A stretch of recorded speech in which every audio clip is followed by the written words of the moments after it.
एक गांव में मनीराम नाम का एक बुजुर्ग किसान था। उसके 2 बेटे थे। बड़े का नाम विकल्प और छोटे का नाम संकल्प। मनीराम ने अपने जीवन भर की मेहनत से कुछ संपत्ति जुटाई थी और उसका अंत का समय पास आ गया था। मनीराम चिंतित थे कि उनकी मृत्यु के बाद उनके बेटे आपस में झगड़ सकते हैं। इसलिए उन्होंने अपने जीवन काल में ही अपनी संपत्ति को दोनों बेटों में बराबर बांटने का निश्चय किया। मनीराम ने ईमानदारी से अपने दोनों बेटों को उनकी हिस्सेदारी दे दी और कुछ समय बाद उन्होंने अपनी अंतिम सांस ली।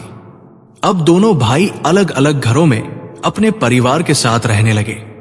छोटे भाई संकल्प का स्वभाव बड़ा ही मितव्ययी और मेहनती था। उसने अपनी जिंदगी का हर पल काम और जिम्मेदारियों में लगाया।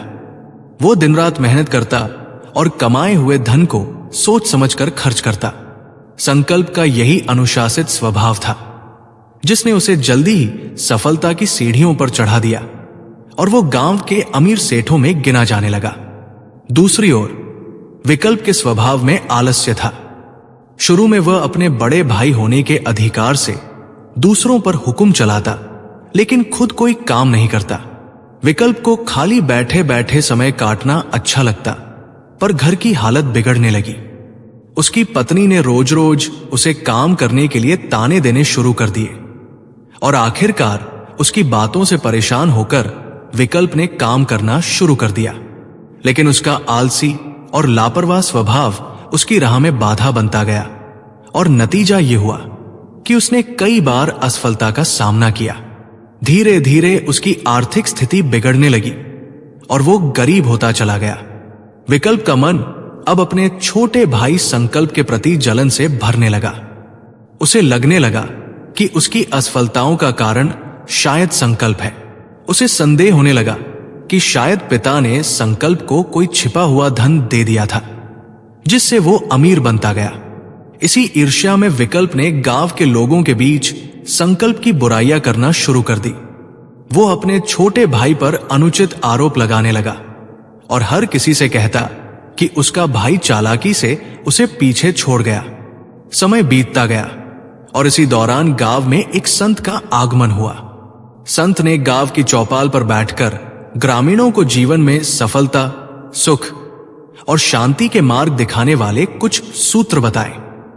संत की शिक्षाओं में गहरी समझ और आंतरिक शांति झलकती थी, जिससे गांव वाले बहुत प्रभावित हुए। उन्होंने संत का आदर सत्कार किया और उनके उपदेश सुनने के लिए प्रतिदिन वहां इकट्ठा होने लगे। विकल्प की पत्नी, जो बड़ी समझदार थी, उसने संत की शिक्षाओं से प्रभावित होकर अपने पति से कहा, देखिए, ये महात्मा जी बहुत ज्ञानी लगते हैं। हमारे घर की हालत दिन प्रतिदिन बिगड़ती जा रही है। आपको जाकर इनसे सफलता का कोई उपाय पूछना चाहिए। शायद आपके जीवन में भी कुछ सुधार आ सके। पहले तो विकल्प ने यह कहकर मना कर दिया कि क्या फायदा, मेरे काम में कुछ अच्छा नहीं होने वाला।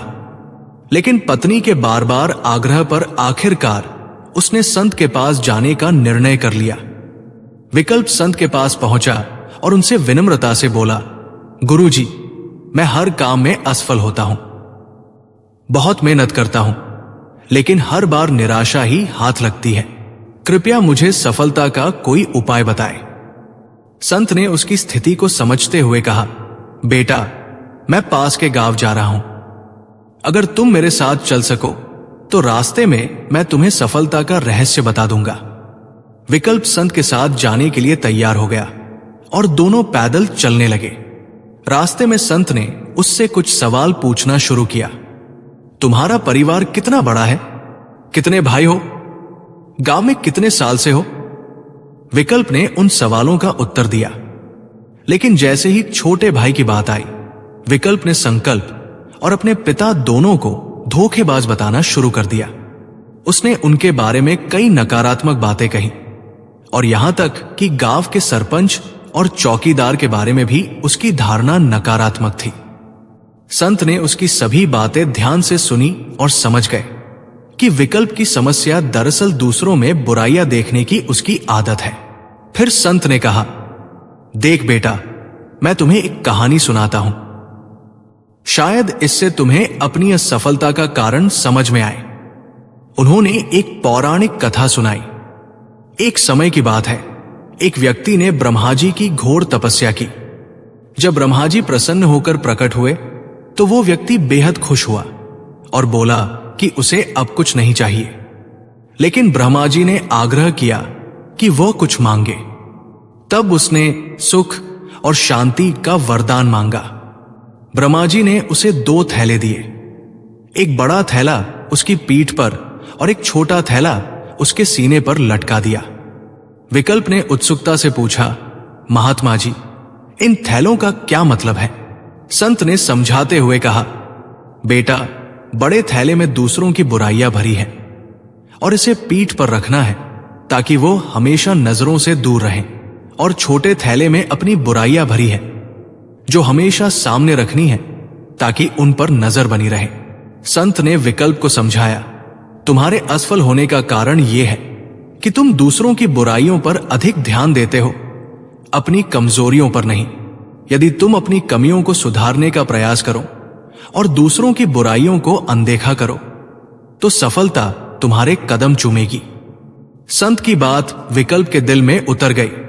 उसने संकल्प लिया कि वह अपने भीतर की कमजोरियों को दूर करेगा और दूसरों में दोष ढूंढना छोड़ देगा। धीरे धीरे उसके जीवन में बदलाव आने लगा। अब वो मेहनत और लगन के साथ अपने काम में जुट गया और कुछ ही समय में उसे सुख, शांति और सफलता प्राप्त होने लगी। शिक्षा, इस कहानी से यह सीखने को मिलता है कि हमें दूसरों की बुराइयों की बजाय अपनी कमजोरियों को पहचान कर उन्हें सुधारने में ध्यान देना चाहिए। तो दोस्तों, मेरा यह प्रयास आपको कैसा लगा? यदि आपको उपयोगी लगे तो अपने दोस्तों को शेयर करें। चैनल को सब्सक्राइब करके बेल की घंटी को भी दबा दीजिए। इससे हमारे वीडियो का नोटिफिकेशन आपको सबसे पहले मिलता है। कमेंट बॉक्स में अपने विचार जरूर लिखिए, इससे हमें प्रोत्साहन मिलता है। मिलते हैं किसी और वीडियो में, तब तक के लिए आपको मेरा नमस्कार।